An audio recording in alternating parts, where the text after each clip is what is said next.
You've come to the right place if you're looking to create, launch, and scale a high-value online training program. I'm your guide, Chris Badgett. I'm the co-founder of LifterLMS, the most powerful learning management system for WordPress. Stay to the end. I've got something special for you. Enjoy the show.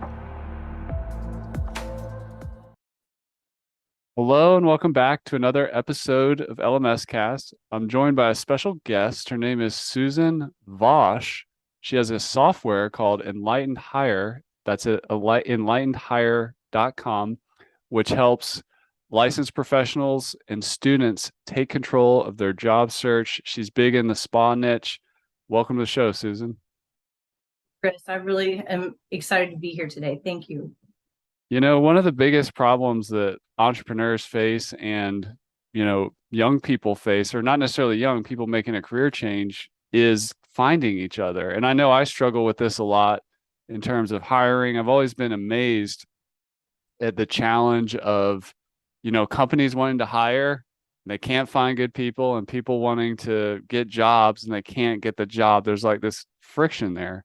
And you've done some really cool unlocks in that area with your software. But before we get into that, take us back to your focus on the spa niche. How did that happen for you? Or what's your spa backstory?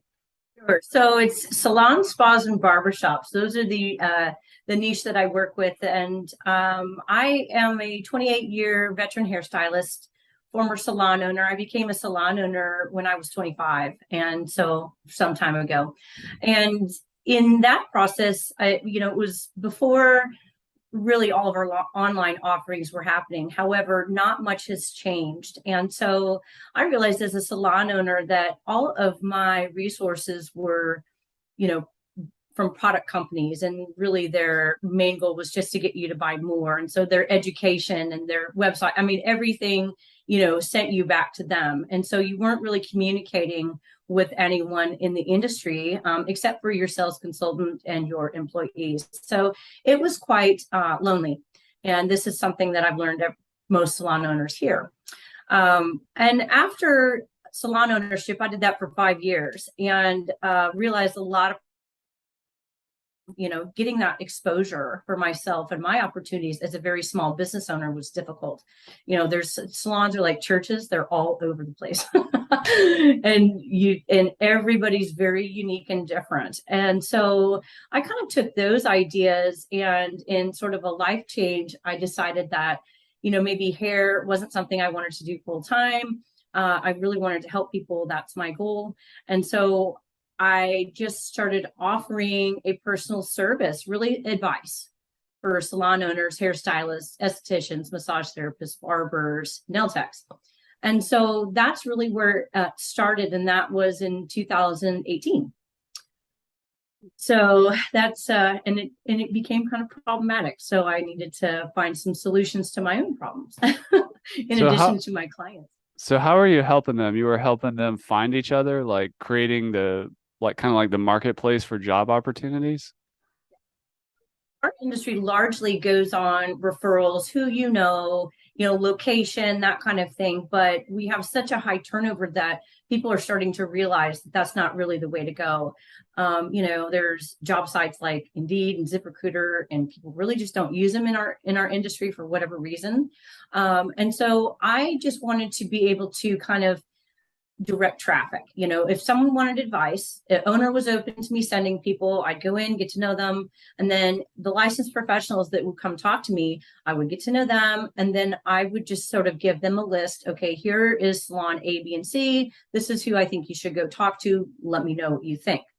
So that's really where it started. And then I had to get a website, and I had so much interest, including from corporations, but they didn't necessarily want to have the personal advice. They just wanted to market with me because they saw that I was, tapping into who they wanted to talk to. And so that's where it grew, was from personal advice and then job listings, just like a standard type of job format. And that's where it stayed for a while. I had to kind of get away from the personalization while I worked on Enlightened Hire, just because it was a lot to handle.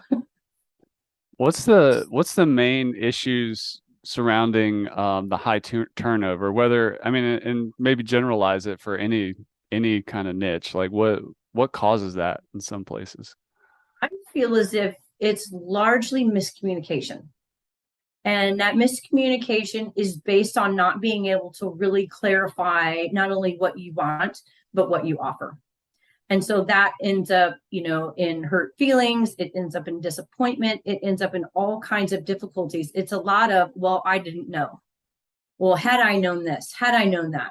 And while you can't resolve all of those issues, you definitely can resolve a lot of them. And not even thinking about, there's people that don't even think about what goes into what would make them happy, and on both sides of employment and booth rental and independent contractors.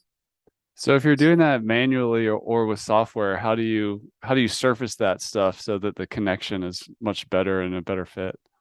Right. So those are my questions. That's what I did for Enlightened Hire is I took everything I have encountered and everything I felt was important, and I broke them down into wants, needs, and preferences. And so the software asks users these questions, and then it computes how compatible they are based on individual answers. And so, it really gets them thinking about, wow, I've had this reaction over and over. One of the first people I had go through the software, the owner said, man, some of this stuff I didn't even think about. I'm like, great.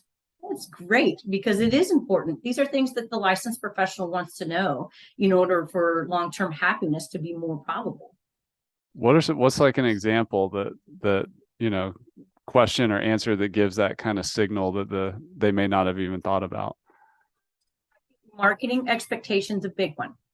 So, it's really all across the board. And so we definitely detail that out in Enlighten Hire. And what that means is the salon owner, if they're expecting someone who comes to work for them or rent for them to market themselves, that's very problematic sometimes. That is a huge expectation that causes a lot of friction in our industry. And so clarifying that, like, hey, you're coming to work for me, and I do expect you to post on Instagram, and I do expect you to go out and build your own clientele. Or, hey, we're going to do it all for you. You don't have to worry about that. Two very, very different things. And so that causes some issues. I have many licensed professionals who don't want to be bothered with that. They want to come in, they want to work, they don't want to have to do the social media grind. And so someone who doesn't want to do that, who gets into a salon where that's not discussed, that's a deal breaker. Educate us about the niche of salons. When a owner may want the professional to do some of the marketing, is it kind of like a business within a business, or it's more just like it's just an expectation? Well, again, it's quite different across the board. And so Yeah. it's a matter of, social media, or going out and building your clientele, kind of like footwork, like going and creating relationships, basically referrals. I mean, it can mean a lot of different things to different people. How did you go about building software? Was this your first time? I'm guessing your first time building software. It's a challenge to do that. So how did you go from practitioner to software developer? So that all evolved because of Salon Spa Connection and the site that I had. It's a good site, but it was never going to do what I wanted it to do. And so I needed to evaluate, and I didn't know that at the time. Now I'm not a tech person. I've learned a lot, of course, since 2018. And so really, Enlighten Hire was the system that I always needed, but I never knew. And so just getting into, asking questions, talking to developers and saying, what's it going to take to make this thing that I want? And when it came down to, oh, this is a custom software build, I'm like, oh, well, what does that mean? So it's really neat. It's really exciting. It's so very different than building a website. You have to think about every little thing, everything, very detailed, very lots of moving parts. And so it's been exciting. And I happened to meet someone a couple years ago, actually, on a dating website, which is funny. And he was a software developer. And I talked to him about it, and I said, what do you think? And so he said, he gave me a little detail, and then kind of checked out. And then he called several months later when we were getting ready to make some decisions, and he said, he goes, I want to talk to you about that project again. And so that's really who I chose, because he went over all of the different things like I didn't know. And he was like, this is why you don't want to do this. This is why. Like, okay. So that's kind of where that happened. And he's just taken the lead and direction and told me what's possible, what I should do, what I shouldn't do. And so I kind of just hand it off, and then they run with it on my team. Sounds great. Sounds great. What how long did it take you? I know some people are interested in building a software. Like, what was the, from idea or the successful relationship there to the product out in the wild connecting people? I'm sorry, how long would it take is that what you said? Yeah, how long did it take you to kind of get this software developed for the initial launch? I have been working on it for about 2 years. And so what that means is anywhere from business plan to design to implementation. We have recently launched. And so I would say the actual coding and the design work, as far as like, here's the processes, here's what we need to do. That's been going on for a full year. That's awesome. Year. Yeah. And how do you connect the two sides?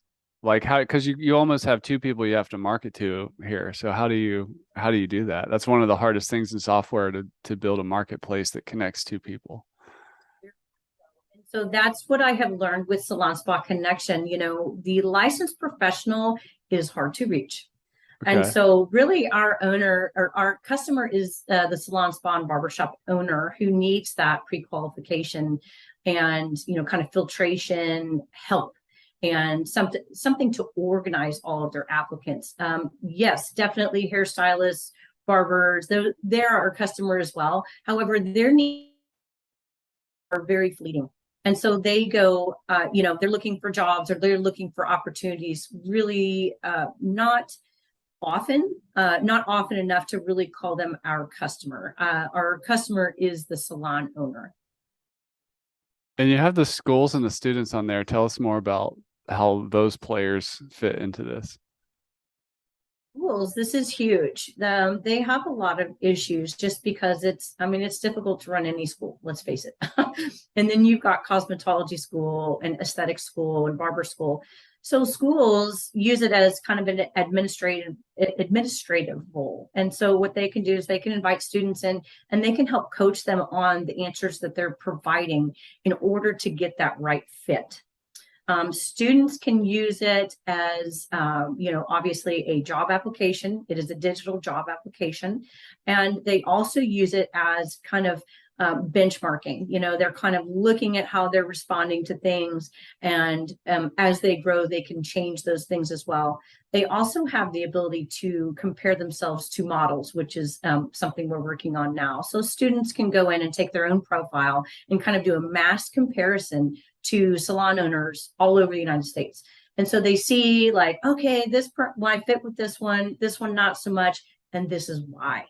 So when they go out to search, they're really clarifying what it is they want, and they're able to get what they want and what they need a lot faster. And so, hoping that's going to lead to long-term employment and happiness, and we can reduce turnover.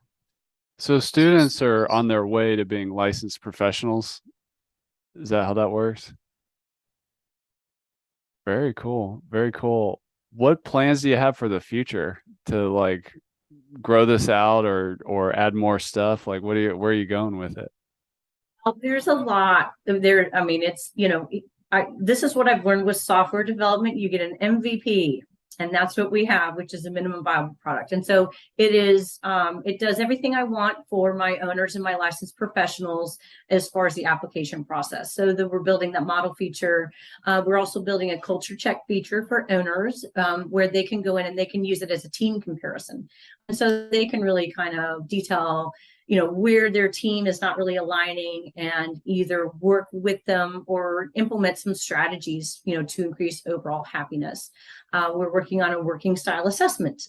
So owners can go in, and that's just an additional evaluation that they can use for the people they're considering hiring, which coaches them how to work with this person. Like we've got the preferences. Like, all right, if we have issues, this may be where we have some issues, and this is how you work with this person.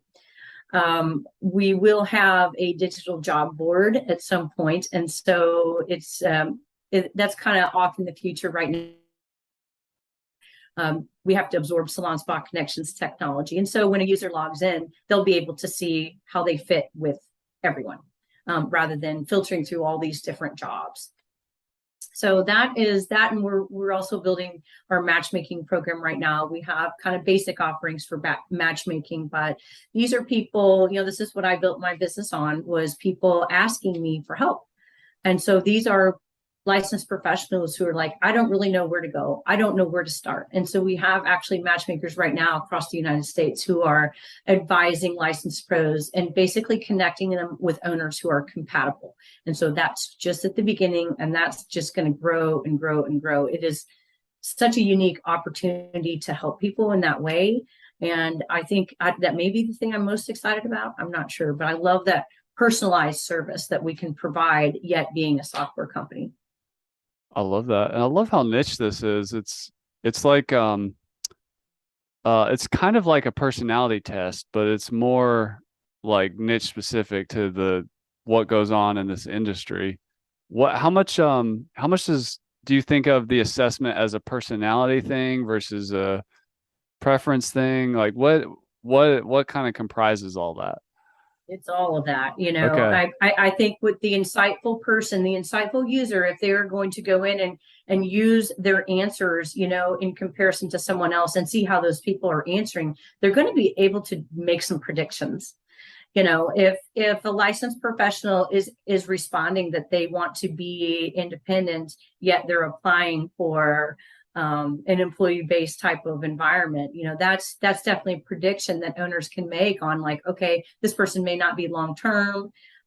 They really have a desire to be independent. They have the wherewithal to be independent. They can market themselves. They can build their own clientele. And so I think that, yeah, kind of a prediction on, what this personality is that's applying is a fair assessment for sure. You have to really think about it, though. And so we'll see how owners really, really dial down on their own responses. Yeah, that's really cool. How do you think about expansion with there's, like you said, like churches, salon, barbershops, they're everywhere. What How do you think about going to market with your software? So like, I'm sure you did a lot locally in your area, but I mean, these kind of businesses are all over the world. It seems like a giant opportunity here. Agreed. And I've been asked about that many times. And it's such a compliment because I think people see the need, for this niche in really many fields. So this is what I say is that if anyone has an innate understanding of their own industry and feels like this would benefit their industry, give me a call. I understand the salon, spa, and barbershop industry. That's what I understand. And so I don't understand, I have a friend that is a lifetime bartender. And so he's talked about, his industry could really use something like that. And so I think it takes a really boots on the ground, innate understanding of industry in order to implement something like this as an offering for other industries. But yes, I'd love it. That would be super neat. It is a very different concept. And I know that it is something that people are going to love because there's nothing like it. Yeah, it's really cool. Yeah, I mean, the best products just come out of your own pain or just something you're doing manually that you see this big scaling opportunity, and you have all these great people skills and emotional intelligence to recognize the friction, and then how do you slice and dice that into assessments. It's really fascinating. What do you do for marketing? Like, how do you think about getting more owners on board? I'm sure word of mouth works, and once you have an owner and it works, they're probably a fan for life, right? So, but how else do you grow? So again, I'm implementing some of the strategy that I've used with Salon Spa Connection as Yeah. far as getting owners' attention. So that is social media. We actually have salespeople.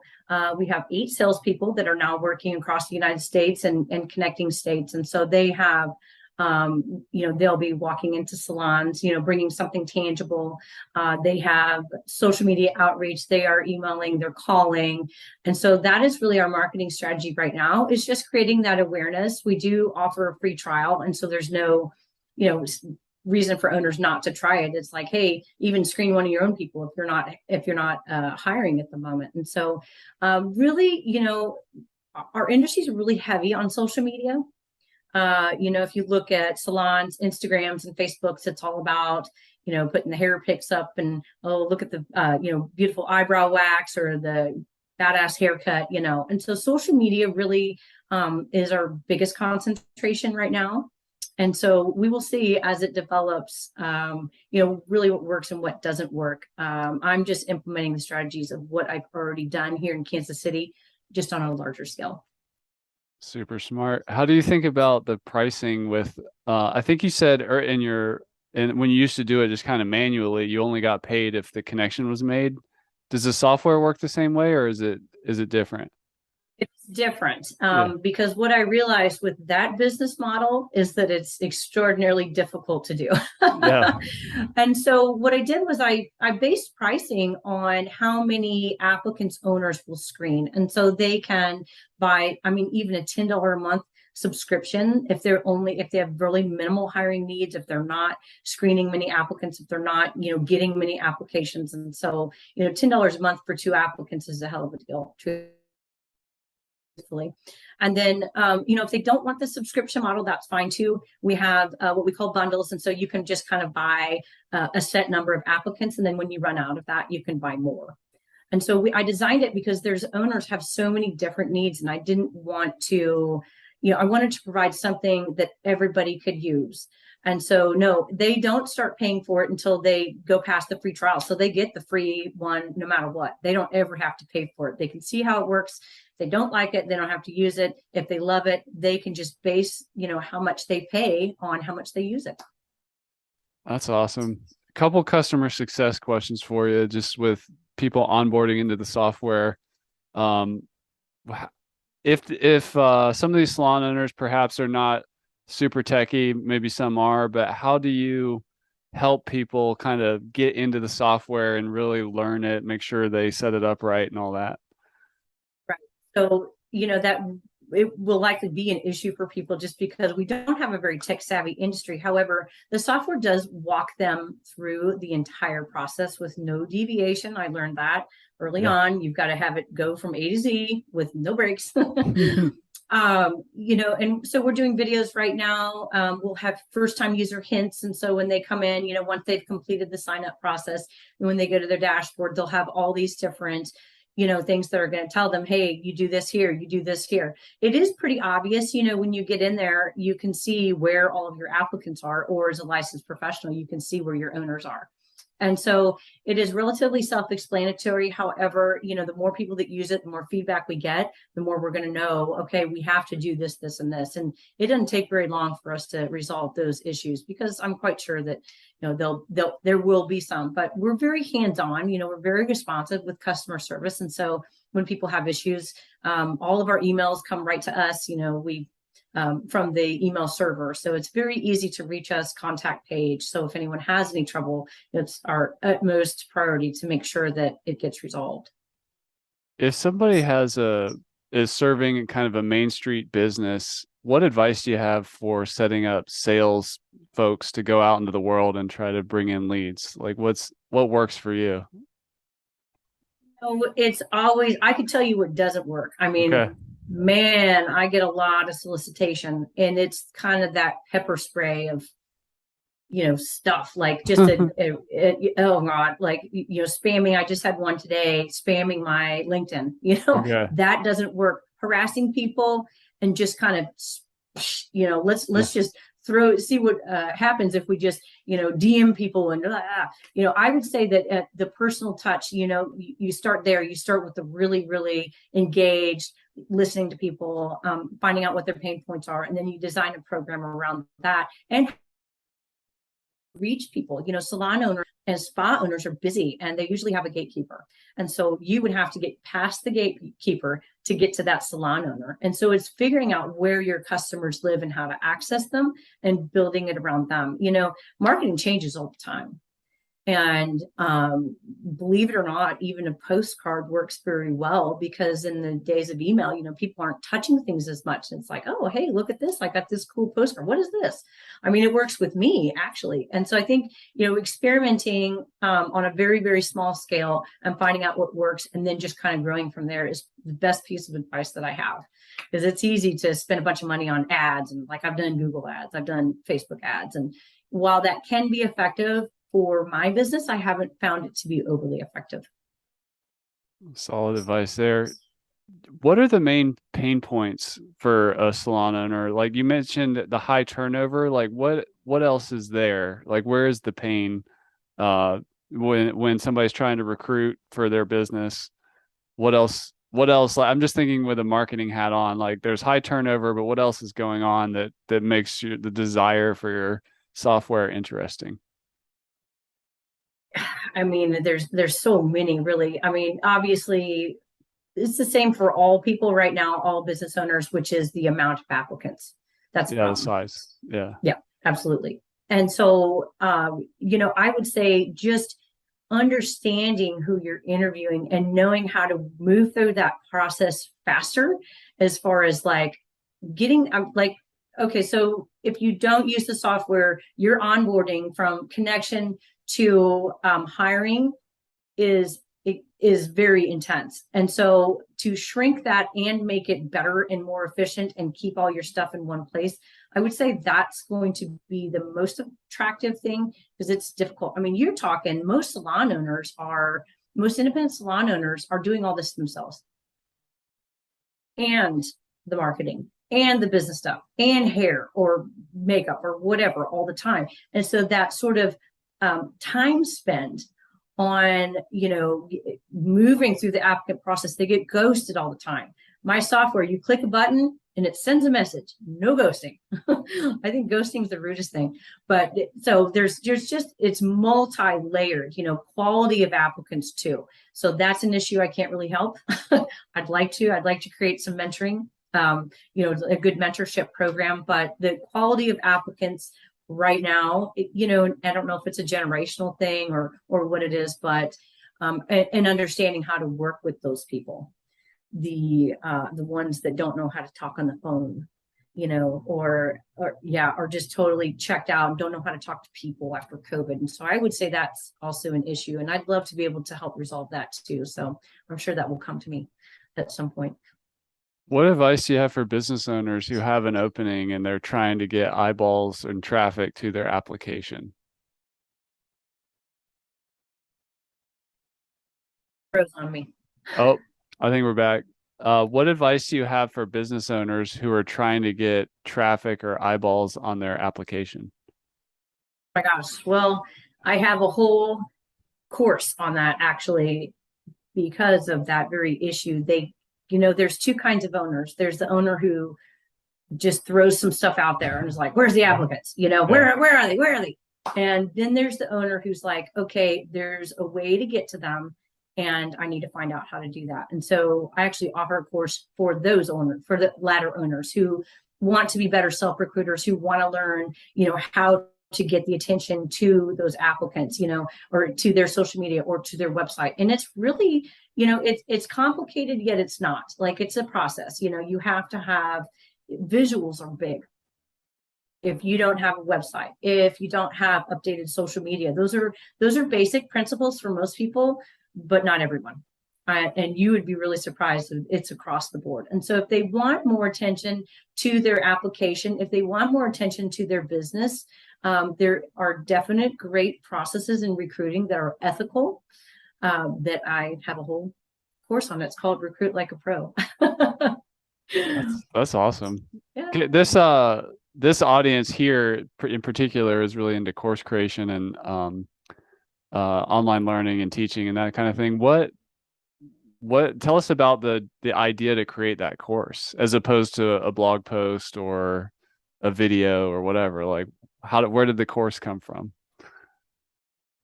Two places. The first of all, my consulting with owners.